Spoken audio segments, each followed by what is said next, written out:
we turn product confusion into confident picks. If we earn your trust today, return the favor with a subscribe so we can tackle the next lineup. Okay, so we're comparing the Philips 5400 LatteGo Espresso Machine and the Smeg BCC11 WHMUS. Both super automatic, right? Yep. Bean to cup dreams. What jumps out at you first?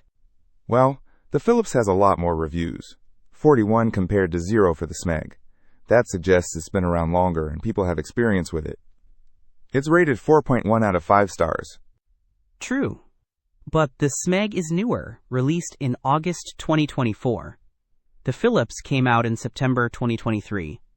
Also, Smeg is known for its design. I mean, look at it. Brushed aluminum, sleek ABS body. It's gorgeous. I'll give you that. The Smeg Cha's stylish. The Philips is a bit more functional looking, I guess. But it boasts 12 different coffee options at the touch of a button, including latte macchiato. Does the Smeg offer that many? It's pre-programmed for ristretto, espresso, regular coffee, Americano, and hot water. So fewer presets, but still covers the basics. It emphasizes the quality of espresso it produces. Plus, it has a 19 bars pump. The Philips highlights its LatteGo system for smooth milk froth and easy cleaning. Only 2 parts, no tubes. How's the Smeg on cleaning? Smeg says the brewing unit is easily accessible and removable, which makes cleaning simple. It also uses a stainless steel burr grinder, which is generally considered better than ceramic for consistent grinding. The Philips uses ceramic grinders. Ah, but Philips says its ceramic grinders are good for 20,000 cups. That's a lot of coffee. And it has 12 grind settings. That's customizable. True, but the Smeg also has an adjustable grinder. Both have removable water tanks, though the Smeg's is a bit smaller at 47 ounces.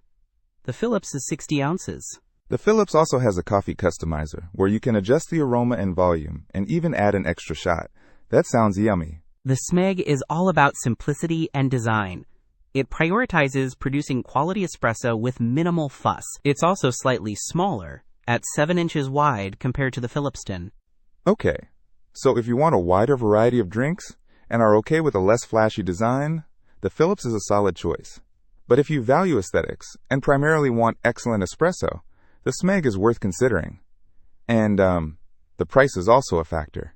The Philips is around $800, while the Smeg is around $720. Exactly. It really depends on your priorities and budget. Don't miss out on our next in-depth review to help you make smarter purchasing decisions. Hit that subscribe button and the notification bell so you're always in the know.